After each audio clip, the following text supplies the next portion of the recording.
Bismillahirrahmanirrahim. Bismillahirrahmanirrahim. Bismillahirrahmanirrahim. Assalamualaikum, salam sejahtera, selamat pagi Indonesia. Rahayu, Om Swastiastu, Namo Buddhaya, Merdeka. Bismillah, alhamdulillah, wassalatu wassalamu ala rasulillah, wa ala alihi washabihi wa mawala. La haula wa la quwwata illa billah. Amma ba'du, ini dalam perjalanan dari Jakarta tadi malam ada pertemuan dan kita akan ceritakan gitu.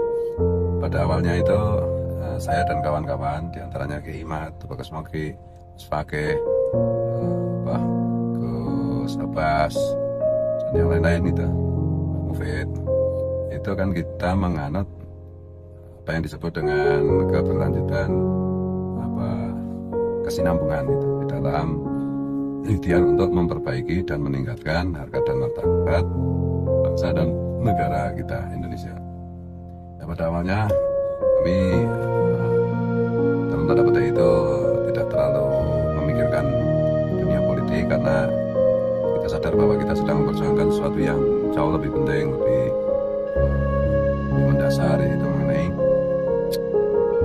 urusan nasab, mengenai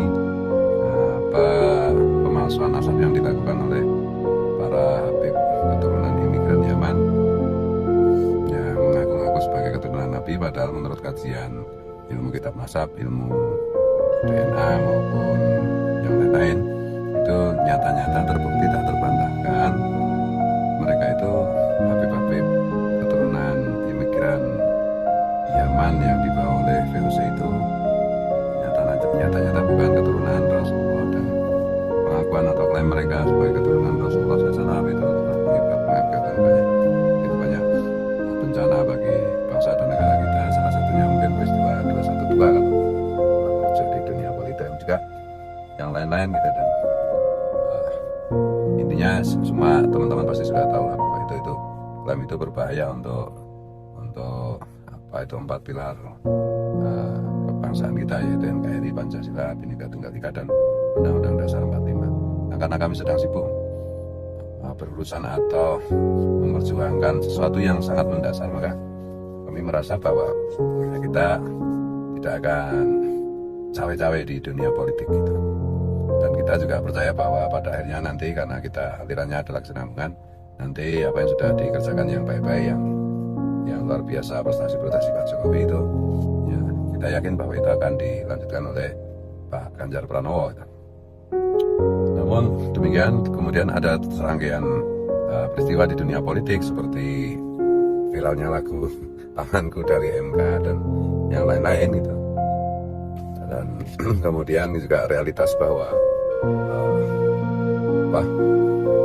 ada fenomena di mana ada sesuatu yang luar biasa bagi dunia pesantren, yaitu bahwa Kiai Khawasul Khawas seperti Abu yang tadi Banten itu tiba-tiba menyatakan dengan secara terbuka, secara gamblang, tanpa ada ting-ting, menyatakan mendukung Pak Ganjar dan Pak Mahfud.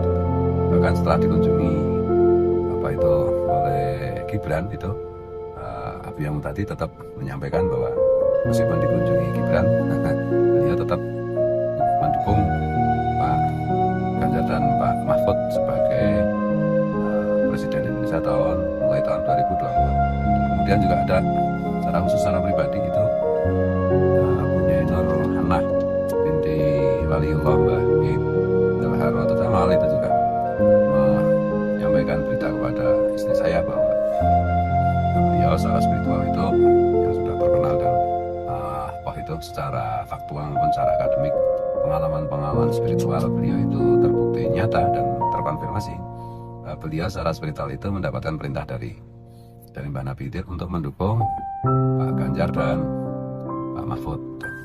Juga secara khusus meminta saya untuk menyatakan dukungan kepada Pak Ganjar dan Pak Mahfud, dan kemudian saya diskusikan dengan teman-teman aktivis perjuangan kesetaraan warga negara, perjuangan pelurusan nasab, perjuangan pelurusan secara bangsa yang dibelokkan oleh oknum-oknum Habib keturunan imigran Yahudi Yaman gitu, yang dibawa oleh pemerintah kolonial.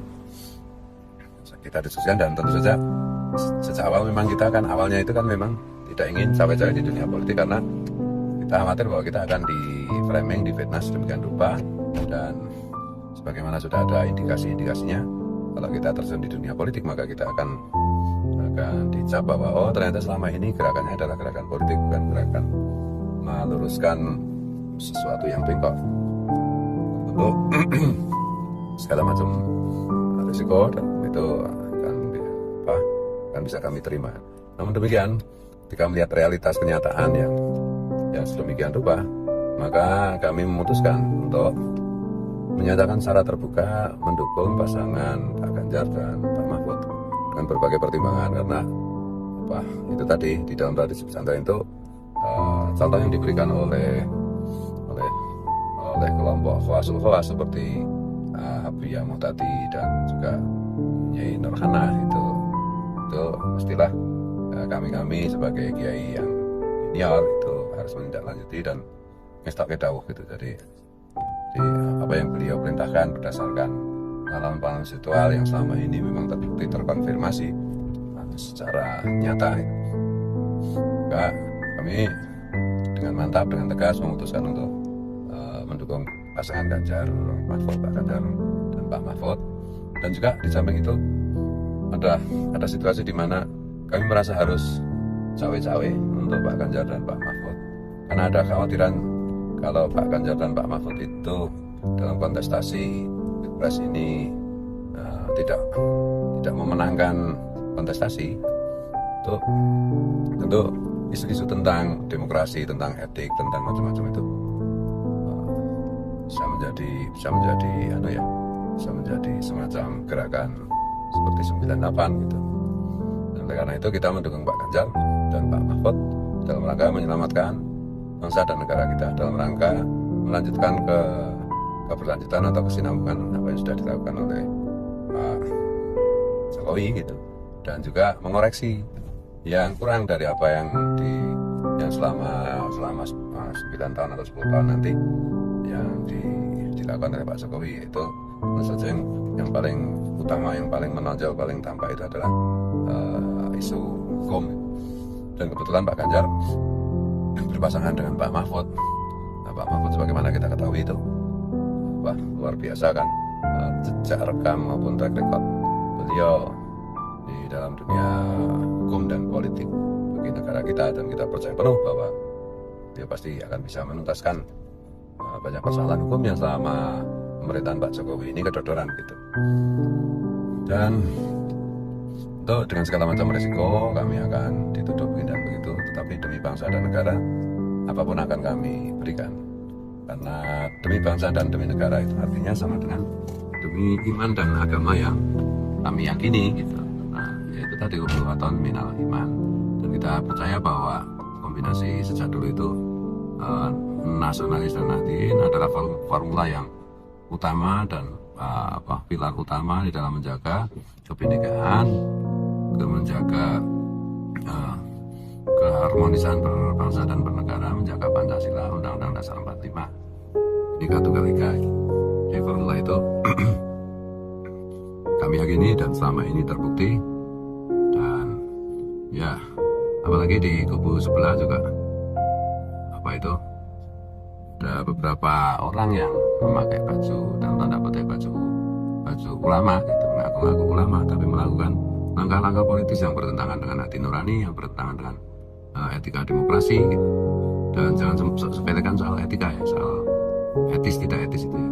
Etika itu kan sebenarnya di atas hukum, meskipun etika itu, pelanggaran etika itu tidak ada hukumannya, tetapi pada hakikatnya bagi orang beradab etika itu di atas hukum, lebih tinggi dari hukum. Kalau pelanggaran hukum memang ada hukumannya, tetapi kalau pelanggaran etik memang tidak ada hukumannya. Tetapi pelanggaran etik bagi orang yang beradab, bagi orang yang beriman, itu konsekuensinya lebih berat daripada bahkan pelanggaran hukum gitu. Dan ya tentu saja kita itu harus menjaga semuanya ya. Nah, oleh karena itu kita sudah putuskan bahwa kita serukan kepada putra-putri bangsa Nusantara untuk berdoa dan berikhtiar bagi kemenangan Pak Ganjar dan Pak Mahfud, karena kita kami yakini bahwa kemenangan Pak Ganjar, pasangan Pak Ganjar dan Pak Mahfud ini adalah kemenangan bagi bangsa dan negara kita. Jaminan keamanan, jaminan keberlanjutan, jaminan koreksian dan penyempurnaan dari apa yang belum dilakukan oleh pemerintahan Pak Jokowi 2 periode ini. Dan sekali lagi kita mohon kepada semua putra-putri bangsa Nusantara untuk berdoa dan berjuang dan terang-terangan kita mendukung Pak Ganjar dan Pak Mahfud. Dan doa kita, harapan kita, ikhtiar kita untuk menuju Pilpres 1 putaran dengan pemenang Pak Ganjar dan Pak Mahfud. Tentu yang tidak sepakat, beda pendapat, ya silakan saja. Itulah yang menjadi dasar dan keyakinan kami. Merdeka!